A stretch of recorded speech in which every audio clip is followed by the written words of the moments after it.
They did in this case because, yes, the percentage of their snaps of play action, pass, or motion were up. Yeah, because they ran 48 plays. I mean, if you motioned 4 more plays than you did the previous week, great, we're up 10%. If you ran 3 or 4 more play action passes, great, we're up because you only snapped the ball 48 times. The reality was, again, everything was hard for this offense. If you watch it,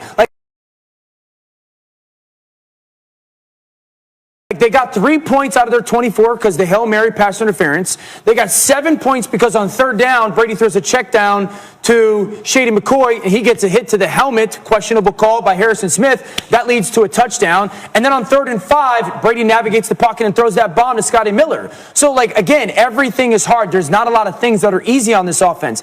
And I'd say the easiest thing that I could say is, you got to burn your ego before it burns you. Right now, whoever's got the ego in that offense has got to let it go. If it's Bruce Arians and you think you could run your offense that you had a ton of success with in the NFL, it's not working that well. If it's Tom Brady who's come down and said, you know what, I want to show everyone that I can be successful in an offense that I haven't had in New England, you got to drop that because it's not working. I can't sit here and say that I'm more confident in a Super Bowl run than I am in an opening round playoff victory. Interesting. Yeah, well, the interesting part about this to me is that, remember, Tom Brady signed with the Bucs in part because all these weapons he'd have, right? Yeah. Well, last year in the first 8 games of the season, with what was perceived by many as a very weak group of pass catchers, Tom Brady averaged 281 passing yards. This year, 268 passing yards per game, Key. So how concerning are those numbers for you, if at all? Not at all. I think when you look at the column of the W's and the L's, that's all I really care about as a football player and as a head coach. Tom Brady's 15 to 23 for a little less than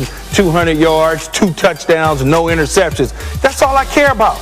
I care about the W's, and I know what happened is much like you said, we've been watching Tom Brady for about 15 years really deal at the quarterback spot, Dan. And so our minds and our eyes have told us this is what Tom Brady does. Right. How about the fact that we just want to win? Never mind 5 wides out, never mind 4, never mind empty personnel, never mind pushing the ball down the field.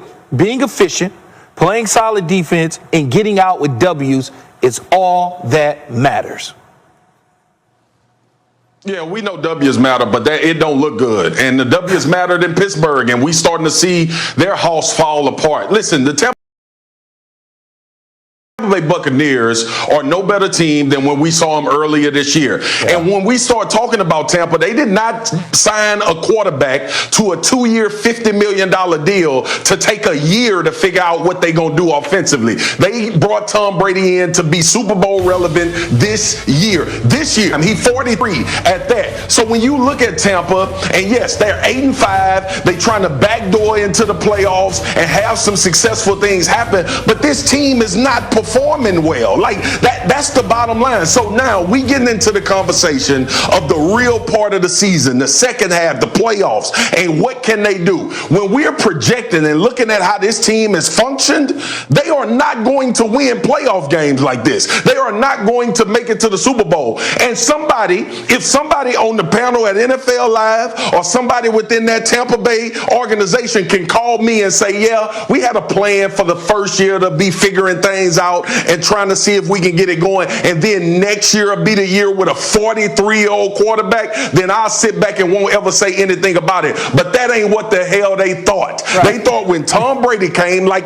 everybody in America, that when Tom Brady was inserted with all of this talent, that they were going to be a Super Bowl contender. And if anybody has watched Tampa play, they do not look like a Super Bowl contender right now. And I agree, because here's the thing, as we go, we got 3 weeks left.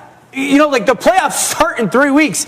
Are they better than the Packers? How much time you need? Are they better than the Saints? Nope. Are they better than the Rams? Nope. Are they better than the Seattle Seahawks? Nope. So now, at best, I can put them 5. I look at them like I look at the Giants. Hey, the Giants play really good defense, and if the quarterback plays good football, I can believe in you. Dan, come on, man. Stop. That's the way I see it. Dan, stop. Keith, what are they doing? What do they do offensively that you point to and says that's going to carry them in the playoffs? They first of all, forget New England and Tom Brady. Well, Tom Brady could turn on the switch at any given moment. You know that, and I know that. All it takes is to get into the playoffs. Of course, something that they kind of teetering on. I think they'll get in. They got Atlanta twice. I think they'll get into the playoffs. Once they get in the playoffs, all bets are off for everything. everything's But off. then I'll ask you this. But Do you believe in them more than those like, 4 teams that I said? Would you give me the teams again? Seattle, Green Bay, New Orleans, and the Rams. I don't believe in them more than I believe in the Rams. Green Bay is interesting. Not Because the Saints. if Green Bay has home field advantage throughout, taking Tampa down to that cold could be a little bit of a problem for them. All right, Swagoo, final word to you here. We know you certainly had some passion about this. Where do you land on the Bucs? Man, listen, the Tampa Bay Buccaneers ain't ready to make no run at the Super Bowl. And we can talk about, one and done in the playoffs. We all get it. We all played this game. But the other good teams are one and done as well. So give us something to see if you can really do it. And right now, they haven't. That's why we having this conversation. We can talk about, they can turn it on. No, they've been trying to turn it on. We've been listening to their press conferences about what they trying to do and how they trying to get this thing in order. Dude, we in week 15.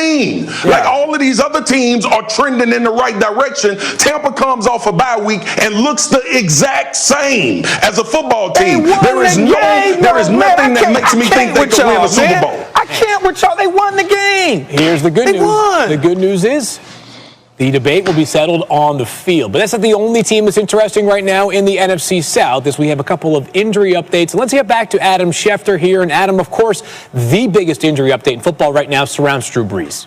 Yeah, Field, and he still has not been activated off the injured reserve list. And unless he's activated, he can't play. And the longer this goes on, the more you wonder. But we do know this. We know that the Saints did not want to put him back into a game until he was close to or at 100% recovered from the 11 fractured ribs and the punctured lung. And we also know that he did not have full range of motion. We'll see whether that comes back this week. If not, Taysom Hill. Meanwhile, Daniel Jones is dealing with a sprained ankle in addition to his hamstring injury. So 2 leg injuries here that cloud his status for Sunday's game and whether or not he'll be able to play against the Arizona Cardinals. If he can't play, or Cleveland Browns, if he can't play, it'll be Colt McCoy going up against his former team. And also we should mention that Julian Edelman was back at practice today for the New England Patriots, and the 49ers opened the window for George Kittle to return to play, though Deebo Samuel will not play again this season. Okay, so potentially some reinforcement for New England and San Francisco on the way. Thank you, Shefty. Back to you in just a little bit. Speaking of New England, rookie quarterbacks recently have basically had no chance against Bill Belichick. However, Tua Tagovailoa, we have something to say about that this Sunday. We'll have everything on Tua and Belichick right when we return on NFL Live.